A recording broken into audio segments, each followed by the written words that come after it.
Hi guys, so in this video we're going to have a look at the scene designer and how we can add images from the scene designer and then animate them using the included animation presets. Let's start off with right inside of the scene designer in here, and I'm going to enter into the full HD scene. It's open right here, but you can access it from right over here. You can select the 4K scene if you would like to use that as well.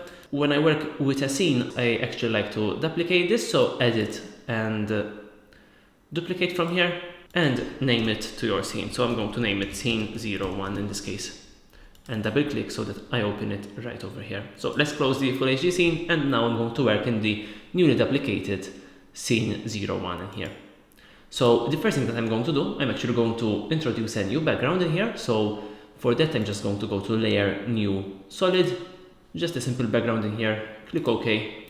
I actually like this color, but if you don't like this, you can simply give it any other color from layer, solid settings from here. So simply give it any color from here. And then I'm just going to press OK. Now let's import an object. So go to scene designer object, scene design objects, and I'm actually going to go to the forest. Let's see if I find forest in here. There it is. I'm going to introduce a tree from here. So I just dragged and dropped a tree in there. Perfect. Now I'm going to press S for scale and scale this up. One thing that we can do is if we toggle the switches in here, so this button right over here, toggle the switch, you will find this button in here to rasterize your image so that it retains the original quality. As you can see, this will retain the quality since this is in vector. So you can scale it how much you want like this and still have that great quality of the vector. One thing that I'm seeing is that these leaves in here are exactly the same color of the background, so I would like them to be a bit different. So let's enter inside of tree 01 in there, and we can, from the control layer, like we have seen before, we can simply edit that color. So that would be the color 04 in here, and give them that color. Let's go back to our scene, and there it is. We can go ahead and start animating it using keyframes ourselves, but with the toolkit we have included a number of object animations that you can use that are pre-made for you.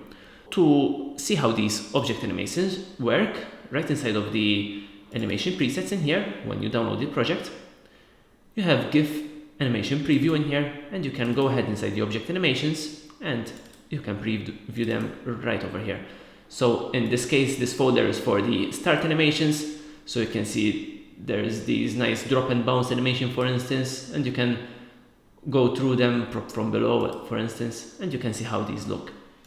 The same way we have for the movement, so you can see things like, for instance, jump, etc. So that you can see the preview for them even before you add them. So just go through these and see what you would like to use with your animation, basically. So, and these are for the end, as you can see. So with that said, we can jump right into the project in here. And let's go to our effects and presets. Since we have installed all our animation presets, we can simply find them right over under user presets in here and object animations. Perfect. So we have a folder for the start, so we want to start the animation. Let's see, pop from below, I think is quite nice. One thing that I like to do, you can actually is just double click on this while you hold the layer and make sure that your timeline is set to where you want the animation to start in here, and you can double click. So, and if we previewed it, you can see that it immediately works for us. What I like to do actually, instead of this, since this will override our properties, what I like to do is I actually like to add this to a null layer instead. So I'm going to right click in here, new, and null object, just like that. With this one, I'm going to simply rename it to the animation that I'm going to use. So in this case, pop from below. And I'm actually going to add the animation to this one. Now, as you can see, we only can see the animation for that null layer in this case and not the tree.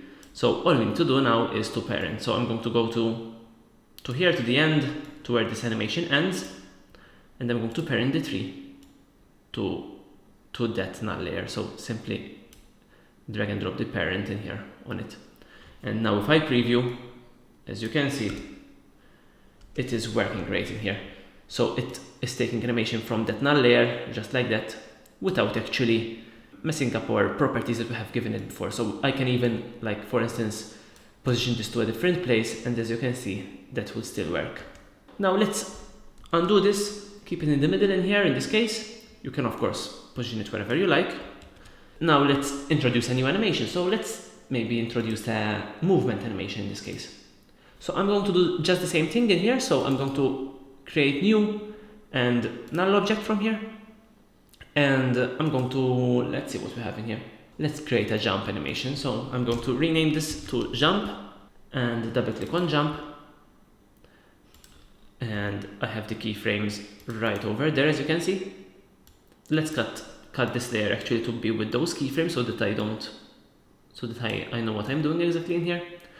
And now all I need to do is parent the previous null animation that I had with this one. So like that.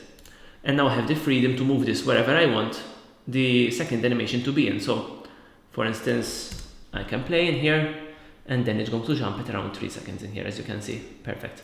If I wanted to jump earlier, I can simply move this forward and it will jump.